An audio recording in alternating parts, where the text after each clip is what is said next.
ನಮ್ಮ ಸ್ಥಳೀಯವಾದಂಥ ಎಲ್ಲ ಕಾರ್ಪೊರೇಟರ್ಗಳು ಕೆಂಪೇಗೌಡ ಪ್ರತಿಮೆಯನ್ನು ಅನಾವರಣೆಯನ್ನು ಮಾಡಿದ್ವಿ. ನಿರಂತರವಾಗಿ ನಮ್ಮ ಕ್ಷೇತ್ರದಲ್ಲಿ ಎಲ್ಲೆಲ್ಲಿ ಪವಿತ್ರವಾದಂಥ ಸ್ಥಳ ಇದೆ ಅಲ್ಲೆಲ್ಲಂತ ಮಾಡುವಂಥ ಕೆಲಸವನ್ನು ನಾನು ಮಾಡ್ತೀನಿ. 70 ಲಕ್ಷದ ಈ ಪ್ರತಿಮೆಯನ್ನು ಈ ಜಾಗದಲ್ಲಿ ಅವರ ಆಶೀರ್ವಾದದಿಂದ, ಅವರ ಒಂದು ಬೆಂಬಲದಿಂದ ಅವರೇ ಸ್ವತಃ ಇದನ್ನು ಮಾಡಿಕೊಟ್ಟು ಕೀರ್ತಿ ಗಳಿಸವ್ರೆ.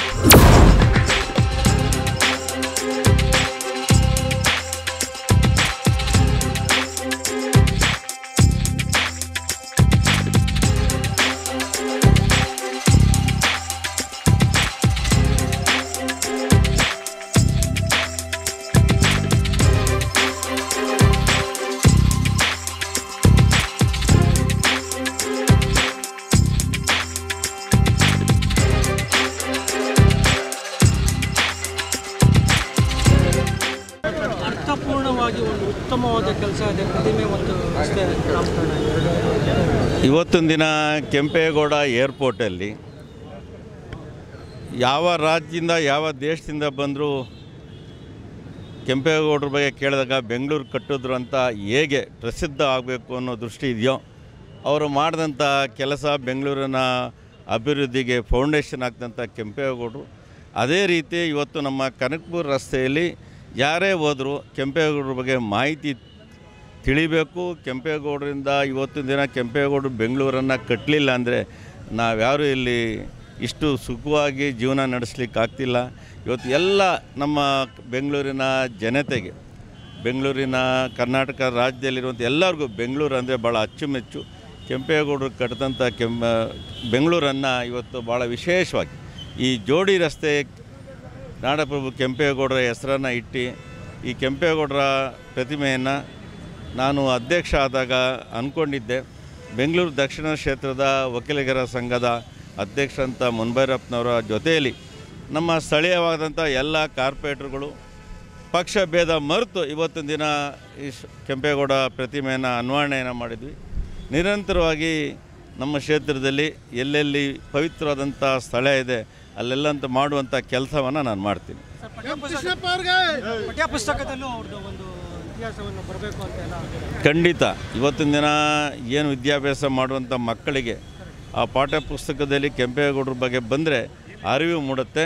ಇವತ್ತಿನ ದಿನ ನೀವು ನೋಡಿ, ಈ ರೋಡಲ್ಲಿ ಶಾಲಾ ಮಕ್ಕಳು ಹೋಗ್ತಿರ್ತಾರೆ, ಅಲ್ಲಿನ ಬಸ್ಸಲ್ಲಿರುವಂಥ ಟೀಚರ್ ಕೇಳ್ತಾರೆ ಯಾರ್ದು ಪ್ರತಿಮೆ ಅಂತ. ಆವಾಗ ಆ ಟೀಚರು ಕೆಂಪೇಗೌಡರು ಬೆಂಗಳೂರು ಕಟ್ಟಿದವರು ಅಂತ ಹೇಳಿದಾಗ ಒಬ್ಬರಿಂದ ಒಬ್ಬರು ಮಾಹಿತಿ ಹೋಗಿ ನಮ್ಮ ಬೆಂಗಳೂರು ಕಟ್ಟಿದಂಥ ಮಹಾನ್ ಪುರುಷ ಕೆಂಪೇಗೌಡರ ಪುತ್ಥಳಿಕೆ ಜೊತೆಯಲ್ಲಿ ಒಂದೊಂದು ಫೋಟೋನ ಪ್ರತಿ ಮನೇಲಿ ಇಡಬೇಕು ಅಂತ ಮನವಿಯನ್ನು ಮಾಡ್ತಾಯಿದ್ದೆ. ಬೆಂಗಳೂರು ದಕ್ಷಿಣ ತಾಲೂಕು ವಕೀಲರ ಸಂಘದಿಂದ ಈ ಸಂಘ ಸುಮಾರು 2003ರಲ್ಲಿ ಸ್ಥಾಪನೆಯಾಗಿ ಅಂದಿನಿಂದ ಇದೇವರೆಗೂ ಶೈಕ್ಷಣಿಕ ಕಾರ್ಯಕ್ರಮಗಳ ರೂಪಿಸ್ಕೊಂಡು ಬಂದ್ರಿ. ಇಲ್ಲಿ ಬೇರೆ ಸಮುದಾಯವರು ಬೇರೆ ಒಂದು ಜಾಗನ ಬೇರೆ ಬೇರೆ ಹೆಸರಿನಲ್ಲಿ ಮಾಡಬೇಕು ಅಂತಿದ್ರು. ಆ ಒಂದು ವಿಷಯ ನಮಗೆ ಗೊತ್ತಾಗಿ ನಮ್ಮ ಬೆಂಗಳೂರು ದಕ್ಷಿಣ ತಾಲೂಕು ವತಿಯಿಂದ ನಮ್ಮೆಲ್ಲ ವರ್ಗದ ಜನರು, ನಮ್ಮ ಏನು ಸಮುದಾಯವರಿದ್ದಾರೆ ಎಲ್ಲರೂ ಸೇರಿ ಏನೇ ಆಗಲಿ ಈ ಜಾಗನ ಬಿಟ್ಕೊಡ್ದು ಅಂದ್ಬಿಟ್ಟು ನಾವು ಇಮ್ಮಿಡಿಯೇಟಾಗಿ ನಾಡಪ್ರಭು ಒಕ್ಕಲಿಗರ ವೃತ್ತ ಅಂತ ಒಂದು ಫಸ್ಟ್ ಬೋರ್ಡ್ ಹಾಕಿದ್ರಿ. ಅದಾದ ನಂತರ ತಕ್ಷಣ ಒಂದು ಶಿಲೆಯನ್ನು ತೊಗೊಂಬಂದು ಇಟ್ಬಿಟ್ರಿ ಟೆಂಪ್ರವರಿ. ಅದು ಪೂಜೆ ಪುರಸ್ಕಾರ ಎಲ್ಲ ನಡೆಸ್ಕೊಂಡು ಬಂದ್ರಿ. ಇನ್ನೊಂದು ಆಸೆ ಇತ್ತು ನಮಗೆ, ಇದು ಪವಿತ್ರವಾದಂಥ ಜಾಗ, ಇಂಥ ಜಾಗ ಎಲ್ಲೂ ಬೆಂಗಳೂರು ಸರೌಂಡಿಂಗ್ಸ್ನಲ್ಲಿ ಇಲ್ಲ, ಇದರಲ್ಲಿ ಕಂಚಿನ ಪ್ರತಿಮೆ ಸ್ಥಾಪನೆ ಮಾಡಬೇಕು ಅಂತ ಒಂದು ಪಣ ತೊಟ್ಟು ನಾವು ಮೀಟಿಂಗಲ್ಲಿ ಸಭೆ ಸೇರಿ ಆಮೇಲೆ ನಮ್ಮ ಶಾಸಕರಾದಂಥ MLA ಅವ್ರನ್ನ ಮೊರೆ ಹೊಕ್ಕಿ ಅವರ ಆಶೀರ್ವಾದ, ಅವರು ಒಂದು ಕೊಟ್ಟಿದ್ದಂಥ ಸಹಾಯ, ಅವ್ರು ಮಾಡಿಕೊಂಡಂಥ ಶಿಲೆ 2800 kg ತೂಕದ 14 ಅಡಿ ಎತ್ತರದ 70 ಲಕ್ಷದ ಈ ಪ್ರತಿಮೆಯನ್ನು ಈ ಜಾಗದಲ್ಲಿ ಅವರ ಆಶೀರ್ವಾದದಿಂದ, ಅವರ ಒಂದು ಬೆಂಬಲದಿಂದ ಅವರೇ ಸ್ವತಃ ಇದನ್ನು ಮಾಡಿಕೊಟ್ಟು ಇದೊಂದು ಕೀರ್ತಿ ಗಳಿಸವ್ರೆ. ಎಲ್ಲರೂ ಒಗ್ಗಟ್ಟಾಗಿದ್ದು ಇನ್ನು ಮುಂದೆ ಇನ್ನಷ್ಟು ಬರೋ ತಿಂಗಳಲ್ಲಿ ನಮ್ಮ ಕೆಂಪೇಗೌಡ ಜಯಂತಿಯನ್ನು ಆಚರಣೆ ಮಾಡಬೇಕು ಅಂತಿದ್ದೀರಿ. ಅದನ್ನು ನಮ್ಮ ಸಮುದಾಯದ ಏನು ಶಿವಕುಮಾರ ಸ್ವಾಮಿಗಳಿದ್ದಾರೆ, ಆಮೇಲೆ ನಮ್ಮ ನಂಜಾವತು ಸ್ವಾಮಿಗಳು, ನಿರ್ಮಲಾನಂದ ಸ್ವಾಮಿಗಳು, ಕೆಂಗೇರಿ ನಮ್ಮ ಸಂಸ್ಥಾಪಕ ಸ್ವಾಮಿಗಳು ಎಲ್ಲರನ್ನೂ ಕೇಳಿ ಅವರಿಂದ ಪರ್ಮಿಷನ್ ತಗೊಂಡು ಯಾವತ್ತು ಡೇಟ್ ಕೊಡ್ತಾರೆ. ಆಮೇಲೆ ನಮ್ಮ chief minister, deputy chief minister, ನಮ್ಮ ಸಮುದಾಯ ಎಲ್ಲ ಮಂತ್ರಿಗಳನ್ನ ನಾವು ಆಹ್ವಾನ ಮಾಡಿ ಆ ಒಂದು ಇಚ್ಛೆಯಂತೆ ಅವರು ಕೊಡೋ ಸಮಯದಂತೆ ನಾವು ಬನಶಂಕರಮ್ಮನ ದೇವಸ್ಥಾನದಿಂದ ಇಲ್ಲಿವರೆಗೂ ಮೆರವಣಿಗೆ ತೊಗೊಂಬಂದು ಅದ್ದೂರಿ ಒಂದು ಜಯಂತಿನ ಆಚರಣೆ ಮಾಡೋದಕ್ಕೆ ನಾವೆಲ್ಲರೂ ಇಚ್ಛೆಪಟ್ಟಿದ್ದೀರಿ. ಅದೇ ರೀತಿ ನಮ್ಮ ಬೆಂಗಳೂರು ದಕ್ಷಿಣ ತಾಲೂಕಿನ ಎಲ್ಲ ನಮ್ಮ ಸಮುದಾಯದ ಜನಾಂಗದವರು ಒಗ್ಗಟ್ಟಿನಿಂದ ಆ ಕರೆ ನೆರವೇರಿಸ್ಕೊಳ್ತೀರಿ ಅಂತ ಒಂದು ಪಣ ತೊಟ್ಟಿದ್ದೀರಿ. ಅದು ನೆರವೇರ್ತದೆ, ಅಷ್ಟು ನಾನು ನಿಮ್ಮ ಪ್ರೆಸ್ನವ್ರಿಗೆ ಹೇಳಬಲ್ಲೆ. ಸರ್ಕಾರಕ್ಕೆ ಮನವಿ ಮಾಡ್ತೀರಾ ಸರ್? ನಾವು ಸರ್ಕಾರಕ್ಕೆ ಮನವಿ ಮಾಡ್ತೀವಿ. ಯಾಕಂದರೆ ಹಿಂಗೆ ಮಾಡ್ತಿದ್ದೀನಿ ಅಂತ ಮುಖ್ಯಮಂತ್ರಿಗಳನ್ನೇ ಕರೀತಾ ಇದ್ದೀನಿ, ಡೆಪ್ಟಿ ಮುಖ್ಯಮಂತ್ರಿಗಳನ್ನ ಕರೀತಾ ಇದ್ದೀನಿ, ಎಲ್ಲ ನಮ್ಮ ಮಿನಿಸ್ಟ್ರುಗಳನ್ನ ಕರೀತಾ ಇದ್ದೀರಿ.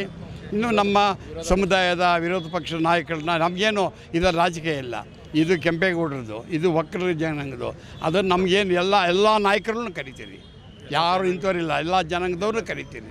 ಕರೆದ್ಬಿಟ್ಟು ನಾವು ಅತಿ ವಿಜೃಂಭಣೆಯಿಂದ ಈ ಒಂದು ಕಾರ್ಯ ಮಾಡಬೇಕು ಅಂತ ಪಣ ತೊಟ್ಟಿದ್ದೀರಿ. ಅದು ಮಾಡ್ತೀರಿ. ಆ ವಿಷಯನ ತಮ್ಮ ಗಮನಕ್ಕೂ ತರ್ತೀರಿ, ತಮ್ಮನ್ನು ಆಹ್ವಾನ ಮಾಡ್ತೀರಿ. ಈ ಒಂದು ಕಾರ್ಯಕ್ರಮಕ್ಕೆ ಸಹಕಾರ ಕೊಟ್ಟಂಥ ಪೊಲೀಸ್ ಇಲಾಖೆವರೆಗೂ, KEB ಇಲಾಖೆವರೆಗೂ, ಮಾಧ್ಯಮ ಮಿತ್ರರಿಗೂ ನಾನು ಎಲ್ಲ ರೀತಿಯಲ್ಲಿ ನಾನು BBMP ಅಧಿಕಾರ ವರ್ಗದವರೆಗೂ ನಾನು ಹೊಂದಿಸಿ, ನೀವು ನನಗೇನು ಇವತ್ತು ಮಾತಾಡೋಕ್ಕೆ 2 ಆಸ್ಪದ ಕೊಟ್ಟರೆ ನಿಮ್ಮೆಲ್ಲರಿಗೂ ನಾನು ಹೊಂದಿಸಿ ನಾನು 2 ಮಾತು ಮುಗಿಸ್ತೀನಿ. ಜೈ ಹಿಂದ್, ಜೈ ಕರ್ನಾಟಕ.